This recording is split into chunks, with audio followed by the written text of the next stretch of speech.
Hi,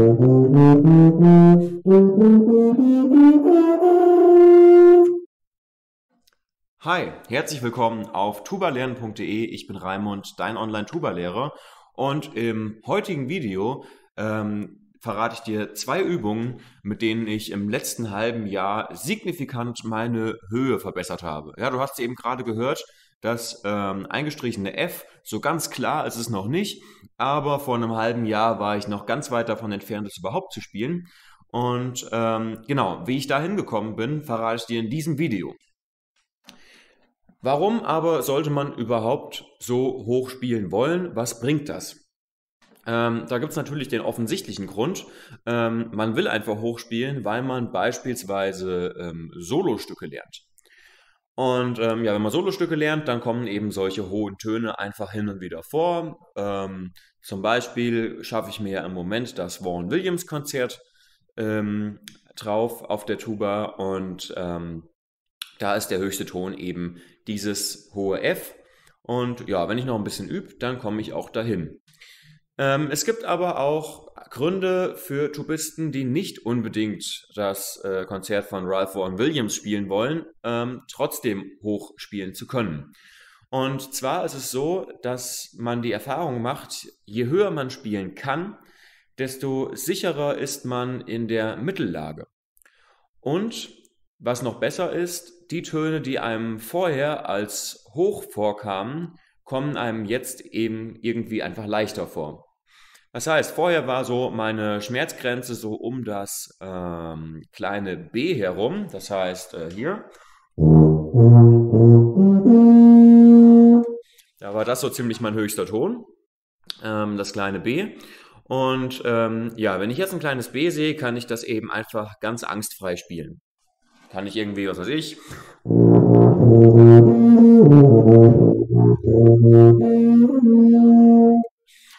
Das kommt jetzt eben voll schwingend bei mir ganz gut an. Und das ist eben der zweite Grund, warum es eben auch einfach gut ist für Tubisten, die sagen, ich möchte sowieso eigentlich nur im Orchester spielen, ich habe kein Interesse dran an Solostücken oder daran irgendwie besonders hoch spielen zu wollen, denn die Tuba ist ja ein Bassinstrument. Dann lohnt es sich trotzdem, die Höhe auszubauen, weil man eben in dieser Lage einfach viel, viel sicherer wird.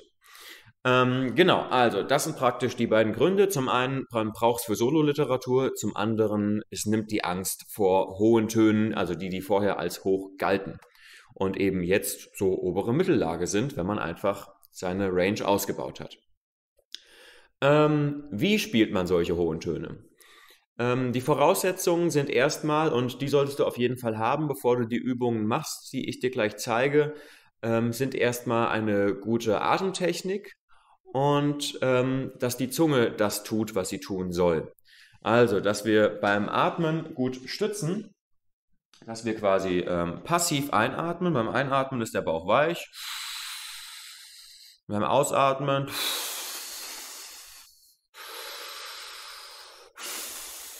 ist der Bauch hart. Das ist passives Einatmen, aktives Ausatmen. Das ist schon mal wichtig. Der Hals muss offen sein. Das sind aber die Grundlagen, über die ich in diesem Video eigentlich gar nicht sprechen will. Die solltest du aber haben. Und die Zunge muss das tun, was sie eben tun soll. Das heißt, hoch und runter gehen, immer schön vorne hinter den Zähnen liegen, damit du die nötigen Töne eben mit der Zunge spielen kannst. Um die Zunge zu trainieren, sind solche Bindungsübungen super, wie diese Übungen von Manfred Heberlein, die ich mal komplett eingespielt habe, die ich dir an dieser Stelle gerne hier oben verlinken kann. Die sind sehr gut, um die Zunge zu trainieren. Wenn die Zunge das tut, was sie tun soll, und wenn die Atmung das tut, was sie tun soll, dann kann man daran arbeiten, okay, wie komme ich jetzt weiter in die Höhe? Und ganz entscheidend dafür ist eben der Kinnmuskel hier unten. Und dafür gibt es jetzt eben 2 Übungen, wie man damit besser in die Höhe spielen kann. Die erste Übung, die ich dir zeigen will, ist von Malte Burba aus der Brass Masterclass. Die hat mir sehr geholfen in letzter Zeit. Ich hatte nicht allzu viel Zeit zum Üben im letzten halben Jahr, weil ich Examensarbeit geschrieben habe. Jetzt kommen noch meine Examensklausuren. Ich habe hier in Hannover eine neue Stelle an der Musikschule angefangen. Ich habe hier in Hannover einen Posaunenchor übernommen. Das kommt alles mit dem Lernen zusammen. Ich bin umgezogen. Also du kannst dir vorstellen, ich konnte jetzt nicht jeden Tag 4 Stunden üben, sondern manchmal war es tatsächlich so, dass ich vielleicht 6 Stunden in einer ganzen Woche geübt habe. Trotzdem hat es geklappt, weil zum einen diese Übung gut funktioniert zu Hause und da trainieren wir einfach den Kinnmuskel. Man muss das ein bisschen vorm Spiegel üben. Und wenn man das geübt hat, dann kann man den Kinnmuskel ganz gut steuern. Das heißt, man nimmt einfach den Mund ganz locker, so ein kleines bisschen offen.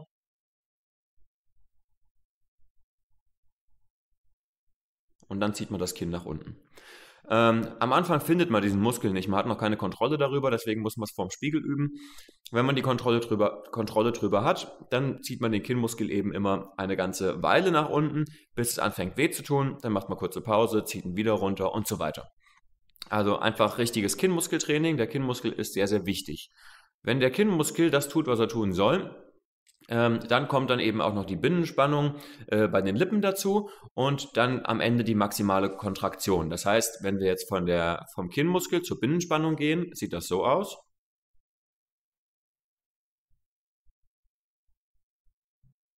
Das heißt, bei der Binnenspannung ändert sich die Form der Lippe eigentlich nicht, sondern sie klappt sich nur so ein kleines bisschen nach innen. Du merkst dann einfach so eine Spannung auf den Lippen und das ist der Ringmuskel, der dafür verantwortlich ist. Danach ziehen wir praktisch dann die Lippen zusammen und spannen noch die, wie heißt das? Die Mundwinkel, Mundwinkel. Spannen die Mundwinkel an und dann kommen wir zur maximalen Kontraktion, das heißt so. Und auch das kann man üben, das habe ich zum Beispiel ganz, ganz viel im Auto auf meinen Fahrten geübt. Einfach diese maximale Kontraktion. Dann kann man auch zum Beispiel einen Bleistift nehmen und kann die Spitze zwischen die Lippen nehmen und kann versuchen, so ein bisschen an den Bleistift zu ziehen und damit quasi diesen ganzen Apparat, also den Ringmuskel und den Kinnmuskel, der eben entscheidend ist, zu trainieren. Maximale Kontraktion ist nicht ganz so wichtig. Wichtig ist vor allen Dingen, dass du hier diesen Kinnmuskel trainierst, um in die Höhe zu kommen. Genau, das ist Übung 1. Damit kannst du dich gerne zu Hause beschäftigen, vorm Spiegel vor allen Dingen. Am Anfang ganz, ganz viel vorm Spiegel, bis du vom Gefühl her sicher weißt, wie das sein muss, bis du es dann eben ohne Spiegel machen kannst.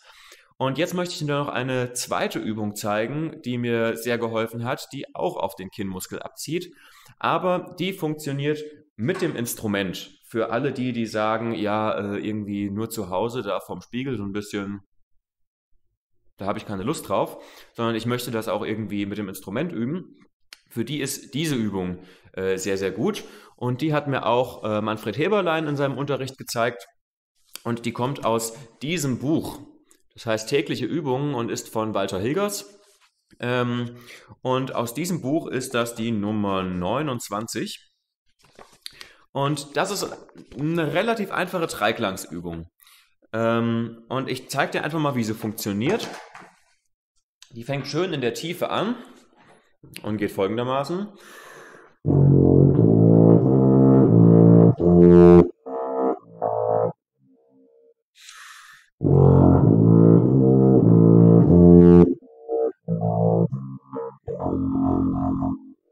Dann einen halben Ton höher.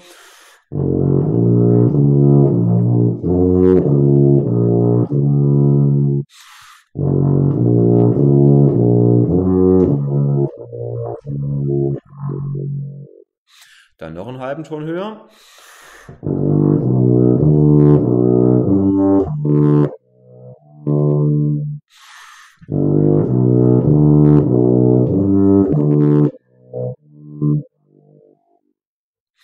So, jetzt haben wir 3 verschiedene Dreiklänge gespielt. Zuerst unten F-Dur, dann Fis-Dur bzw. Ges-Dur und dann G-Dur. Was jetzt passiert, ist nämlich das, wo wir jetzt den Kinnmuskel einbinden. Wir nehmen die Tuba so ein bisschen nach vorne, kippen die so ein bisschen nach vorne. Wenn du vor einer Wand sitzt, ist es noch besser, dann kannst du es ja an die Wand lehnen. Dann setzen wir die untere Lippe ins Mundstück ein und spielen ein Buzzing, ein Glissando nach oben. Und während wir dieses Glissando nach oben spielen, nehmen wir die Hand und ziehen den Kinnmuskel nach unten. Das Ganze sieht dann so aus.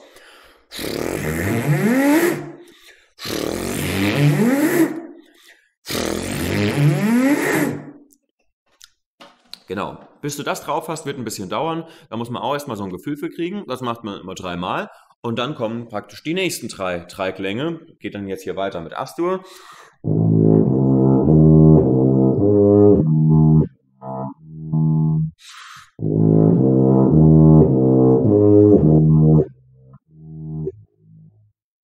Dann A-Dur.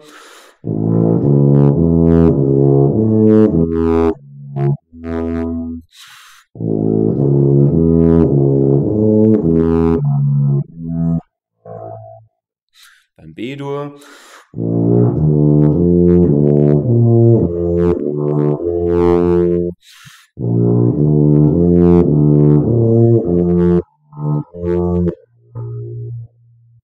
Und wieder Tuba wegkippen, Mundstück unten ansetzen, Buzzing nach oben.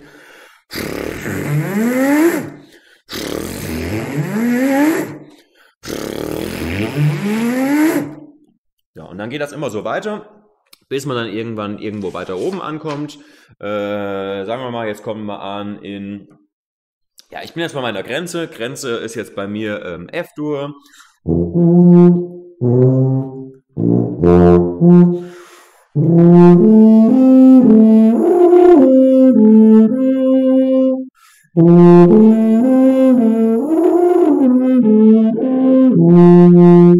Genau, da merkst du jetzt, der kommt noch nicht richtig, das F oben.